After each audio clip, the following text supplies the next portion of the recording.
The Pike County murders. There has been no arrests. There has been no mentioning of any suspects in that case. So what I've done is take a look at the area around Pikes County and check their news blotters to see what else has been going on. This story here caught my attention because in it they do mention style Pikes County. In their sleep. Detectives believe Doug Eatman was the target. His girlfriend just happened to be with him. Someone wanted him dead, but who? As Local 12's Deborah Dixon shows us, apparently it could be a lot of people. The children sleeping upstairs in the Ellesmere home don't hear the sound of gunfire. One bullet for each sleeping parent. Doug Eatman and Carolyn Tomlinson. My mom was my best friend. She was like my sister, but she was my mom. It was just the two of them for years before Carolyn adopted a son and then had another. It was Stephanie who found her mother dead. When she tried to shake her awake the morning of April 6th, she saw blood. I don't sleep. Only time I sleep is if I'm at my friend's house. And other than that, I don't sleep at all. What are you thinking about when you try to fall asleep? Well, one, this house is haunted, and two, that the person is gonna come, like, try and hurt me or something. Because they're out there. They already did it to my mom and my stepdad, which was like my dad. The man who was like Dad is a convicted drug dealer. Doug Eatman was indicted for engaging in organized crime in 2010. He was the ringleader of a pain pill trafficking operation. 9 others were indicted with him, including family. He pleaded guilty. Detectives say Doug was back in business when he was killed. Why couldn't they have killed him somewhere else? That's because the killer or killers wanted something from the house. Police don't want to say what it is, but it's valuable, it was hidden, and they knew where to find it. They also knew exactly where to find Doug and Carolyn in the basement bedroom. It seems very well planned, very methodical, executed quickly, quick in, quick out. So it raises a lot of questions. Such as who came up with the plan and why? Did he have a lot of enemies? We believe he did, yes. Perhaps what's in this envelope is an answer, sealed by a judge. It has documents from the year after Eatman's arrest, more from 2014, and more from last year, the same year he was released after serving 4 years of an 18-year sentence. The envelope has to do with what Eatman agreed to do, testify against co-defendant Tom Biddle. He didn't because Biddle pleaded guilty. Biddle's been in prison since 2013. He could be there until 2027. Certainly can't rule it out that this isn't some sort of old vendetta from the prior situation that was just being taken out now, but it's probably more likely that this was someone who was mad at him for something relatively recent. And although there is no solid link, Ellesmere Detective Embry can't rule out a connection to the mass murders in Pike County 15 days later. 8 members of one family shot in the night as they slept in 3 homes. A family-run large-scale marijuana operation found on the properties. There were 2 killers who knew how to bypass security systems, and like Ellesmere, the young children were not hurt. Do you think the answers are in Kenton County, or do you think it's bigger than that? I believe that even if it is bigger than that, there are people locally that know what happened. Court records show as a boy, Eatman had nightmares for a decade after seeing a man get shot in the head outside a bar across the street from where he lived. Now, a girl who found him and her mother shot in the head is afraid to sleep too. So it seems that this couple in Ellesmere were murdered, and then the Pike County murders happened 2 weeks later. They go on to state here that there were similarities between both. Doug Eatman was indicted for engaging in organized crime in 2010. They're saying he was the ringleader of a pain pill trafficking operation. Do these 2 cases, these 2 families, have anything else in common. Now, regarding the occupations of the Eatman double homicide victims, well, they pretty much said that Doug Eatman's occupation was a drug dealer, prescription meds. But what did Carolyn do? Lo and behold, WLWT5 reported she worked at a place called Villa Spring of Erlanger, which is a transitional care facility. They issued a statement. Quote, Villa Spring of Erlanger is grieving the loss of a beloved team member. Carolyn has blessed our residents and team members for many years, working in a nursing care center. One of the Pike County victims, they tell us that Dana Roden, who was 37 years old, worked at a nursing home in Peebles, Ohio. She'd worked there since October. Hannah Roden, 19 years old, worked at a nursing home, but had recently taken maternity leave in January.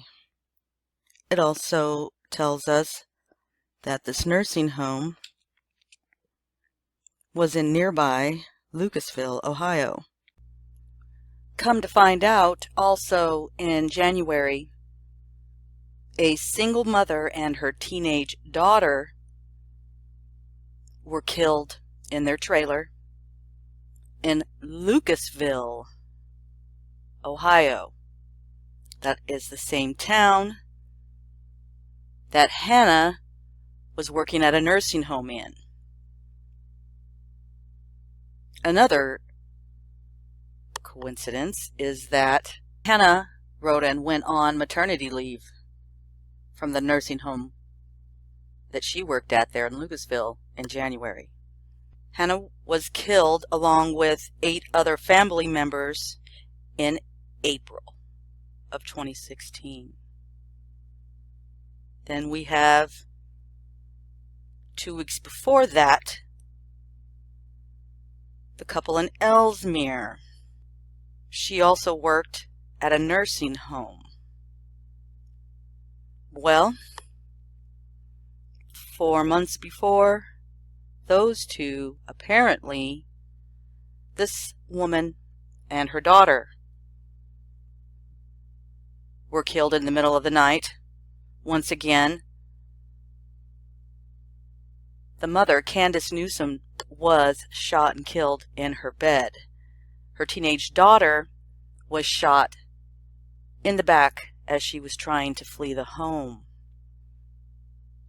And this happened in Lucasville. This article also goes on to state that the single mother, Candy Newsom, was known for dealing OxyContin and oxycodone, painkillers. Murders in Pike County are bringing back some painful memories for another Southern Ohio family.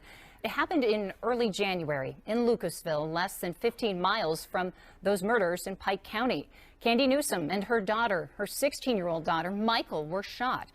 Many in the community have raised questions about similarities in this case, but tonight their family says they just want closure. NBC4's Renee LaSalle joins us with the details. Yeah, Ellie, there are many unanswered questions in this case. Sheriff Marty Danini admits that there are similarities between the Lucasville murders and those in Pike County, but he says the BCI doesn't think those cases are related. Tonight, the family just wants answers. Complete devastation. I mean, complete unbelief. I mean, complete just shocked. The last 4 months have been a nightmare for Roy C. Johnson and his family. You don't know who it was, what it was, nothing. Since they have no witnesses and no, I don't think they have any DNA or anything like that to tie anybody into this. On the morning of January 4th, his stepdaughter Candy Newsom and her 16-year-old daughter Michael were found murdered in this home right down the hill. In the back of the head where they shot.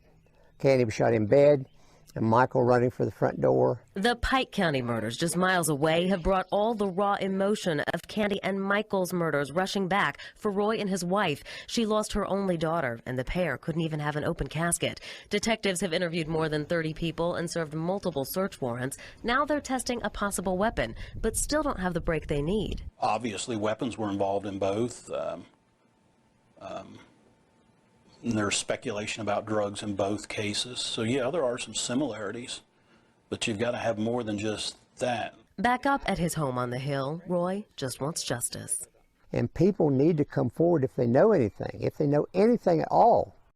Now, Sheriff Denneny says he doesn't even know if drugs were a motive in this case. He says there are leads, but he wants to make sure that the case is strong enough for conviction, not just an arrest, before he presents it to the grand jury. If you have any information that could help, please call the Scioto County Sheriff's Department. Ellie, back to you. Now, what I also noticed in the news around that area, something else went down, and it's this sheriff.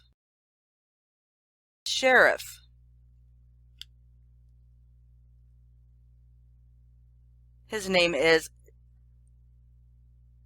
Sheriff Kyle Overmeyer. And a grand jury indicted Sandusky County Sheriff Kyle Overmeyer on dozens of felonies for allegedly stealing public funds, tampering with public records, and illegally obtaining prescription opiates. He was arrested overnight and is being held without bond at the Erie County Jail. When did this go down? August 23rd. Now, Overmeyer's 43 indictments, 38 of which are felonies, came after a year-long investigation and a marathon grand jury session. By day's end, Special Prosecutor Carol Hamilton O'Brien emerged from the Sandusky County Courthouse and announced the final tally of Overmeyer's alleged crimes. 12 counts of tampering with records, 15 counts of deception to obtain a dangerous drug, 6 counts of theft in office, 5 counts of theft, 5 counts of filing false financial disclosure records. Okay, so his criminal charges stem from a host of alleged illegal behavior. Some of that is the sheriff reportedly deceived doctors and pharmacists in order to obtain prescription painkillers. He allegedly stole medications from drug take-back boxes at local police stations. Overmeyer also misspent public money from the sheriff's office's furtherance of justice fund, then tampered with bookkeeping records, officials say. Apparently it was the 6 police chiefs of Sandusky County who first rang the alarm last year and brought attention to Overmeyer's alleged misdeeds. The chiefs expressed concerns regarding alleged unusual behavior by Overmeyer in prescription drug disposal drop box collections. And the scope of the investigation quickly expanded into other allegations of wrongdoing. So basically, from a news release from the state crime lab, this sheriff up in Sandusky County, Ohio, so this is his picture when he was taken into custody on August 23rd, 2016. This has been Me, the People Perspectives. Break this news.